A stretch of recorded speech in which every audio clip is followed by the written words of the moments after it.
Hello everyone. Today our presentation is about the effect of the minimum wage on employment and unemployment. Our group members are Song Jiahao, Liu Xiaoyu, Qu Xing, and Ni Zeyu. Our project was divided into 4 parts. The first part is about introduction. So what is the minimum wage and what is the purpose of minimum wage? Minimum wage are designed to protect vulnerable workers who might otherwise lack the bargaining power to command a decent pay package. They are a means to limit severe poverty among those in work. Then, what is the effect on the minimum wage on employment? Let me show us a simple model. The most basic model of minimum wage effect on employment and unemployment focuses on a single competitive labor market with homogeneous workers. In this model, initial employment zero is determined by supply and demand.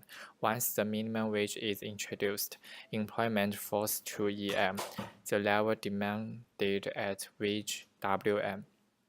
So in this model, if employment actually declines, the reduction in employment predicted by this model, it takes the form of not replacing workers who quit rather than discharging workers.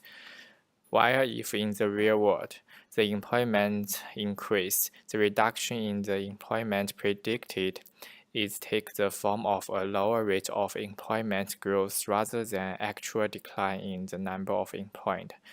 Then we came to the second part.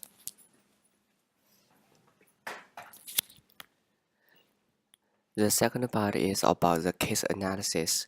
Actually, this case is based on the working paper from the efforts of University of Washington, and this also study the minimum wage effects induced by the Seattle's ordinance. In order to refresh our impressions on this topic, we need first introduce some critical imperfections within the previous studies. First of all, conventional assumption on human productivity is that all participants possess the same level of skills, which leads to the equivalent productivity. However, in real life, labor's capacity could be distributed within far more broader range, so that minimum wage could just exert bounding effects on the least skilled or least productive workers. Furthermore, the paper in the past always chose a certain sector or a certain young group as a nice proxy, at least they assumed, to explore the principles of impacts. However, in the UW paper, we will take the employment across all categories of low-wage employees within all industries into account. Particularly, we divided these impacts into two period phases. One is when the minimum wage increased from 9.47 to 11. The other is when the minimum wage lifted to 13. And then we choose jobs calculated by hour below a fixed threshold as a proxy for low-skilled employment. We use data from ESD. After UW ran complicated analysis, they found there were some differences between two phases. We increased to 13. Minimum wage reduced working hours by around 9% among low-wage jobs. This trade-off finally resulted in the reduction of total payroll for such jobs. For specification, the ordinance reduced low-wage employees' earning by 1 to 5 per month. Then let's look back into the first phase. It turned out that there is a modest effect of minimum wage on the total payroll. Even when considering the restaurant sector among all wage levels, we found that the increasing minimum wage had even no effect on the final total payroll. So welcome our member Lin Zeyu for the next part. However, the paper attracted criticism from some other economists. Firstly, its analysis left out workers who adjusted to the changes by becoming contractors or by moving away from Seattle. Secondly, there is limitation analysis of the range of wage, as employment at wages above $19 an hour rose sharply. What's more, the data used in the report covered only the states of Washington. Another way of looking at the effect of higher minimum wages on employment is by calculating the elasticity of employment with respect to wages, that is, by how much employment changes for a given change in the wage. Most studies find an elasticity of around zero, meaning that employment changes in response to a minimum wage change are relatively small. The University of Washington team, in contrast, finds that in moving from 11 to 13, the elasticity was around -3. If true, it suggests firms can more easily adjust the business models to reduce the impact than was previously believed. The increase in minimum wage may have shock effects. In face of minimum wage increase, the employers do not minimize costs. They will raise productivities to offset the loss. The minimum shocks employers into higher productivity.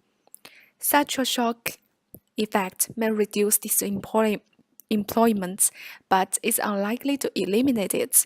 Firstly, the firms have previously unrealized economies, but others not. Secondly, some firms may fail to minimize costs by using too much labor. They may discharge the extra workers. Part is about the conclusions and the suggestions. In the labor demand, the only determining factor that decides actual wage and the amount of employment is the interaction between the labor supply and labor demand. But if the government interferes the labor market by increasing the minimum wage, the numbers of workers that seek to be employed will exceed the numbers of workers that the companies want to hire. To some extent, increasing minimum wage improves the level of income. It would directly increase the production cost and decrease the net benefits.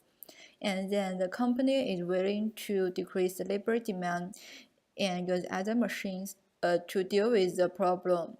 Actually, the social surplus will shrink.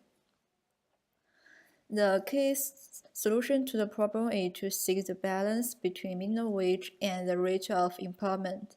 We cannot only rely on the increasing minimum wage by the government to resolve the contraction, so we conclude three main solutions. For government, to get right minimum wage, the government should consider the local minimum living expense, local consumer price index, average wages, economic growth level, and the employment situations. If the adjustment range doesn't exceed the reasonable range, the change of minimum wage will not affect the employment rate and the employment structure. For example, apart from the increasing minimum wage, the government should give more social subsidies and improve the welfare system and can encourage the unemployed workers to start business. For a company, on the one hand, introduce automatic machines to offset the effect of increasing minimum wage on the increasing production cost, rather than directly cut down the numbers of persons employed. On the other hand, provide relevant training programs to help workers increase the ability for workers get more experience and improve the ability of learning and working to satisfy the company needs for higher productivity and get higher paid jobs. Thanks for your listening. This is our presentation.